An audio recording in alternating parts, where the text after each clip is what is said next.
RMC, les grandes gueules veulent savoir. On a le droit de considérer qu'il y a parfois, de la part de la presse, des comportements qui sont une telle distance d'un mépris des citoyens que ça, à juste raison, nous indigner. Pourquoi je viens chez vous? Parce que je le dis, c'est pas pour vous flatter, parce que vous m'avez agacé, on s'est déjà rentré là-dedans tous les deux. Mais on peut parler à ce micro. Je vous ai agacé, c'est vous qui m'avez agacé. Il n'y a pas de problème. Il y a pas de problème. Mais ici, sur cette même antenne, il y a des émissions parfois où il y a un ton absolument scandaleux qui est tenu, auquel moi je n'irai plus. Notamment une émission à midi, où il y a une espèce de poujadisme de comptoir absolument minable. Non mais je le dis, mais oui. Comment pouvez-vous dire cela? Et je dis ça. Ah bon? Les émissions... Non, mais je tiens... Mais attendez, quand on tape en permanence sur les agents de la SNCF, qu'on les salit, qu'on les traite de tous les noms... Mais vous les agents de la SNCF, vous plaisantez? Aux grandes gueules, on le fait pas? Aux grandes gueules, on le fait pas? Je vous pose une question. Il ne faut pas défendre tout. Alors ça, c'était le petit tarif, c'était pour nous ce matin de la part d'Alexis Corbière. C'est assez surprenant parce qu'on a un Alexis Corbière qui est invité par RMC à venir s'expliquer longuement chez Jean-Claude Bourdin et qui prend 5 minutes à nous insulter. On va rappeler qu'Alexis Corbière, avec sa compagne d'ailleurs Raquel Garrido, étaient des piliers des grandes gueules lorsque nous organisions le Conseil DGG. On l'a fait pendant 6 ans et c'est vrai qu'ils venaient très régulièrement et c'était très demandeurs et parfois il fallait même freiner leur volonté de venir parler ici à ce micro. Donc il y a un côté un peu je crache dans la soupe ou un manque de reconnaissance parce que ces responsables politiques ont besoin des médias pour exister et les médias aussi ont besoin des responsables politiques. D'ailleurs c'est toute la problématique de la question qu'on vous pose, mes chers grandes gueules, et qu'on vous pose au 32-16. Doit-on continuer à inviter les insoumis alors que ces mêmes insoumis passent leur temps lorsqu'ils viennent dans les médias à vomir sur les médias? C'est-à-dire qu'on invite quelqu'un qui vient en fait vomir sur toi. Alors est-ce qu'il faut continuer à le faire? Est-ce que c'est au nom de la liberté d'expression, du pluralisme? D'ailleurs, on a des obligations auprès du CSA en la matière. Si on ne recevait pas les insoumis, eh bien le CSA nous taperait sur les doigts parce qu'on doit recevoir tout le monde. Mais en même temps, on reçoit des gens qui nous insultent. Alors qu'est-ce qu'on doit faire? Alors là, la question, on l'a posée depuis ce matin sur les réseaux sociaux, sur Twitter, notamment sur rmc.fr. C'est assez partagé. Doit-on continuer d'inviter les insoumis? Non 54% et non 56%. Twitter et rmc.fr. Qu'est-ce que vous en dites, Elina? Bien écoutez, moi je dis oui, il faut continuer à les inviter. D'ailleurs, j'ai pas compris, j'ai écouté ce matin chez monsieur Bourdin, parce que franchement, pour ma part, chaque fois que je viens au GG, je parle des insoumis, toujours en bien. J'étais avec madame Obono, j'ai rencontré d'autres personnes. Je sais pas pourquoi. Et puis même, je lis beaucoup la presse. Je vois pas en quoi ils sont. Là, ils estiment avoir été maltraités par l'enquête de Radio France et de France Télévisions, notamment sur la campagne électorale, sur le statut d'auto-entrepreneur. C'est une stratégie politique. Oui, bien sûr. Stratégie politique. Je sais pas ce qu'ils appellent. Taper sur les médias, c'est une stratégie politique. Mais je sais pas ce qu'ils appellent maltraiter, mais à ce moment-là, c'est la même chose pour plein d'autres politiques. Vous voyez ce que je veux dire? Si on repart de tous les politiques sous Sarkozy et tout ça, il pourrait y en dire autant. Sarkozy, il a été maltraité, Cahuzac a été maltraité, même s'il y a des raisons. Mais Cahuzac, il n'a pas été maltraité. Non.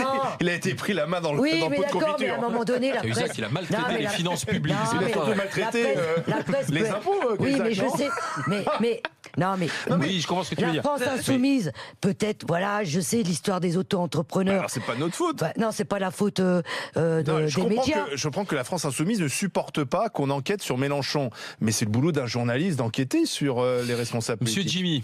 Écoutez, c'est toute la contradiction des insoumis. C'est les premiers à critiquer Apple et avoir un iPhone, critiquer le Airbnb et en faire à Marseille, se plaindre du problème des logements et avoir des logements sociaux, se critiquer la loi travail et se servir d'elle pour licencier dans leurs médias leurs chroniqueurs et parfois les maltraiter.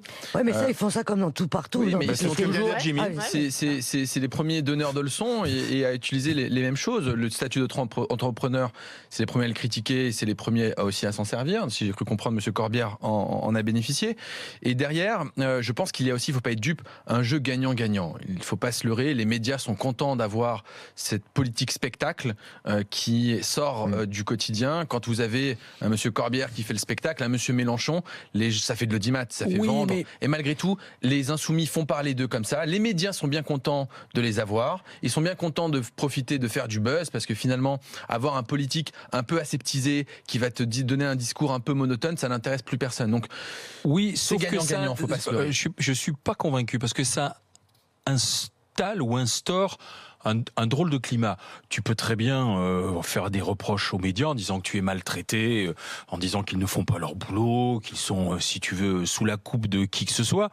Mais après, quand tu dis ils sont d'essence complotiste, ce qu'a dit Mélenchon, et on en a parlé la semaine dernière, quand tu le dis, la haine contre les médias est quelque chose de sain et de justifié. Quand tu dis qu'ils sont poujadistes, qu'ils passent leur temps à te traîner dans la boue, si tu veux. Du coup, derrière, tu vois, tu participes d'un climat qui n'est pas bon, quoi. Victimaire, et c'est comme non, ça qu'il se non, c'est une stratégie. Non, parce que je pense que tu pousses et tu crées, si tu veux, aujourd'hui, un vent mauvais contre les médias. Je pense que ce vent mauvais va les porter au pouvoir. Mais c'est au-delà de ça, je pense que c'est surtout dangereux, je pense. C'est surtout dangereux. En même temps, Monsieur Mélenchon et Monsieur Corbière, ce n'est pas toute la France insoumise. Moi, j'adore Monsieur Ruffin, Adrien qui était hier à Adrien Quatennens. Voilà, je ne dis pas le nom parce que je ne sais pas le prononcer. À BFM hier. Excusez-moi. Oui, alors, tu soulignes le paradoxe. C'est-à-dire que ils viennent, parce que quand même, Adrien sur BFM parce qu'on voit bien que c'est une stratégie, ils ont tous les mêmes éléments de langage. Donc il a dénoncé le parti médiatique, etc. Ils disent tous la même chose. Mais ils viennent matin, midi et soir dans les médias. C'est-à-dire que ce qui est surprenant et paradoxal, c'est que ils dénoncent un système, mais ce système, ils le font vivre, puisqu'ils sont là matin, midi et soir, invités sur nos plateaux, et on les invite. Ah, mais c'est toute la difficulté de se déclarer anti-système et d'être dans le système. Je ne crois pas à cette stratégie de plusieurs partis de se déclarer anti-système quand tu vis en France et que tu le veuilles ou non, tu fais partie du système. À moins d'être une sorte de décroissance, ceux qui pensent, qui croient à la décroissance et qui vont s'exiler dans des forêts ou machin. Et encore, à moins de faire ça, tu fais partie du système. Maintenant, moi, ce que je pense, c'est qu'il faut continuer à les inviter. Pourquoi ? Parce que on voit toute l'absurdité du truc. Enfin, on s'en rend compte, mais on n'est pas des imbéciles. On se rend compte de toute l'absurdité de la communication quand tu dis je suis maltraité et que tu viens chez la personne qui te maltraite. Ouais. Tu vois, enfin, moi, je suis pas bête. Hier, j'ai regardé justement Monsieur Quatennens sur BFM. Ce matin, j'ai vu Corbière chez Bourdin, et je me dis mais en fait. Ils passent leur vie dans les médias et ils te disent je suis maltraité à n'importe quel être humain. Parce qu'on les invite à parler de politique en plus, d'exprimer leurs idées. Mais bien sûr. Maintenant, je voudrais pas qu'on tape sur eux parce que ce sont pas les seuls à se méfier des médias. Monsieur Macron est pareil. Il est aussi pareil. Même Monsieur Fillon, il pourrait dire qu'il a été maltraité. Moi, j'apprends que l'Élysée veut sortir de la salle de presse de l'enceinte de l'Élysée, qui veut la mettre à côté. Ils veulent faire un potager à la place. Voilà. Non, mais c'est ça. Qu'est-ce que ça veut dire ? Qu'est-ce que ça nous apprend ? Que de toute façon, les partis en entier ont une défiance envers les médias. Simplement, la France insoumise, parce qu'elle le crie haut et fort, et évoquée aussi, parce que c'est un peu son fonds de commerce, il a envie de se placer hors système. Mais en fait, c'est la France, c'est la France politique en entier qui a une défiance envers les médias. Parce que, il faut s'interroger sur ça. Pourquoi ? Parce qu'ils estiment qu'en tapant sur les médias, ça les grandit. Les médias n'ont pas bonne presse, et c'est une stratégie politique. Mais, je vais dire, Mélenchon, il parle comme Georges Marchais, par exemple, dans les années 70. Replongez-vous dans les livres d'histoire. Georges Marchais utilisait à peu près les mêmes termes, le parti médiatique, et c'est une façon de surfer sur ce qu'a fait Trump, ce que fait Trump, ce que fait Beppe Grillo en Italie, ce que fait aussi l'extrême droite. Jean-Marie Le Pen qu'on recevra demain, il a fait toute sa carrière là-dessus en disant qu'il était maltraité par les médias. Or, c'est une bête médiatique. C'est tout le paradoxe. Après, moi, ça me gêne pas que les politiques n'aiment pas les journalistes. Oui. On n'est pas là pour s'aimer. On est là pour nous, journalistes, faire notre métier. Et les politiques, et je trouve que au contraire, trop de connivence, trop de complicité n'est pas bon pour la démocratie aussi. Simplement pour remettre un peu les choses au point. La connivence et l'insulte, il y a une tu disais tout à l'heure, et pour ceux qui ne connaissent pas cet épisode, que tu étais là le jour, tu sais, où on avait eu Daniel Obono, à qui on avait. T'étais là aussi, Jimmy, à qui avait signé la pétition, vous vous souvenez, pour la chanson Défendre la liberté d'expression et dire nique la France. Et on le posait Axios, vous pourriez dire vive la France. Et on s'était retrouvés dans une espèce de tourbillon, une polémique. On nous avait accusé d'être une émission raciste. Vous vous souvenez ? Mais qui était venu dans les GG ? Qui était intervenu à cette époque-là pour défendre la liberté d'expression et défendre les GG ? C'était qui ? C'était Alexis Corbière. Mais Alain, et je sais pas s'il y a Olivier qui sont là. Pas là aujourd'hui. Bon, mais je vous connais, on se connaît bien. Et je sais pas tout à fait qui est autour de la table, mais vous savez, vous m'avez souvent invité.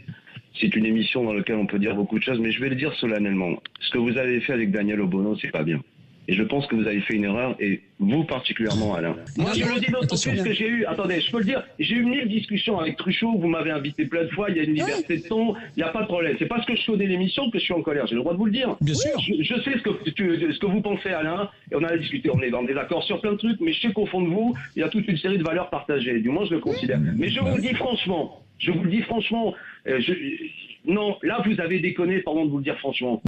Voilà, donc on était... Ce qui m'a scandalisé, c'est vraiment d'entendre que dans les grandes gueules, c'était... Enfin, il a oublié qu'on était des gens de la société civile, en fait. Ce qu'il a oublié, c'est ça. C'est qu'on n'est pas des journalistes, on n'est pas des politiques. Donc, non, il y a juste Olivier et moi, journaliste. Oui, voilà, mais quand il vient dire que c'est une émission qui détruit les cheminots, nous, on parle de notre expérience. Moi, je suis en contact avec des cheminots dans le cadre de mon travail.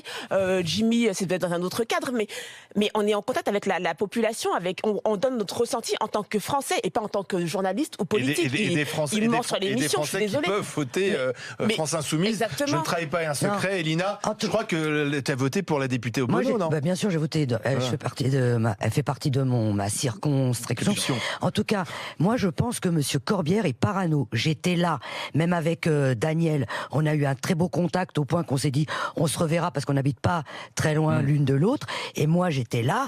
S'il y avait eu une ombre de racisme, mais je l'aurais dit en direct, j'aurais dit, mais attends Alain, non, c'était vraiment une question, non, je pense que M. Corbière est parano. Non, honnêtement. C'est une stratégie. Quelques réactions sur Internet, sur RMC. Sur RMC.fr. J'ai Teresa qui m'écrit salut les GG, salut les grandes gueules. Aujourd'hui, j'ai l'impression que, en fait, comme les Insoumis n'ont pas réussi à avoir leur revanche sociale, c'est ce qu'elle m'écrit, Teresa, entre parenthèses, loi travail et aujourd'hui la SNCF. Ils essayent simplement de trouver un autre biais de révolte et aujourd'hui c'est facile de taper sur les médias, m'écrit Teresa, mais pour taper sur les médias, il faut être dans les médias et c'est ce qu'ils font, c'est assez schizophrène. Toi tu disais parano, Teresa, elle m'emploie l'expression schizophrène. Autre réaction, toujours sur rmc.fr, celle de Michel, qui lui s'insurge en disant les GG, ne dites pas que c'est pas vous qui avez fait la campagne de Macron, tous les médias, regardez le nombre de unes. Vous avez bel et bien été inféodé à un candidat qui a été porté au pouvoir. S'il savait la difficulté qu'on a à faire venir un député macroniste ici dans cette émission, ils ont peur de venir dans les grandes gueules. Et ceux qui viennent nous l'avouent en disant c'est compliqué parce que on craint les grandes gueules. On a d'ailleurs souvent c'était plus facile pour nous de caler un député insoumis qu'un député macroniste. On a Michel qui est avec nous. Bonjour Michel. Oui, bonjour les grandes gueules. Allez-y Michel. Alors moi ce que je vous dis c'est que ça fait depuis des années que je vous suis. Donc depuis que je suis en retraite, donc il y a 3 ans, je vous suis sur numéro 23. Et je suis électeur donc des Insoumis. Alors je suis pas un fanatique, mais comme je disais à votre interlocutrice, je pense que de temps en temps il y en a certains d'entre vous qui devraient réécouter l'émission. Mais c'est le principe de l'émission. Effectivement, je pense que vous allez un petit peu trop loin. Mais c'est le principe de l'émission. Les Insoumis. Attendez. Si vous êtes insoumis dans le terme même d'insoumis, vous pouvez pas reprocher aux autres de l'être aussi, même si ça va pas dans votre sens. Non, parce que non, mais attendez, laissez-moi finir un exemple. Laissez-moi finir mon développement. Bien souvent, bon, moi je vous dis, je vous écoute tous les jours. Oui. Mais bien souvent, bon, il y a certains d'entre vous qui commencent à parler des Insoumis, alors qu'en définitive, c'est pas exactement votre débat. Ils viennent sur la table parce qu'on les cite en exemple. Et puis vous en avez certains d'entre vous, il faut quand même reconnaître, qui sont costauds en la matière. Bon, vous en avez un autour de votre table, M. Mohamed. On peut pas dire qu'il apprécie franchement M. Mélenchon. M. Consigny, c'est la même chose.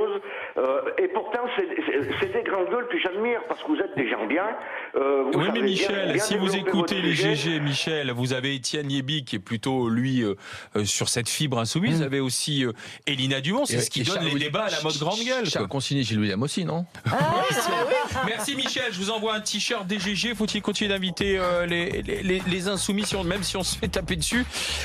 Alors, c'est assez partagé, mais c'est non. 54% sur rmc.fr et non 55% sur Twitter. Dans un instant, on se retrouve en direct sur RMC et numéro 23 pour le Monde de Macron. Reste avec nous.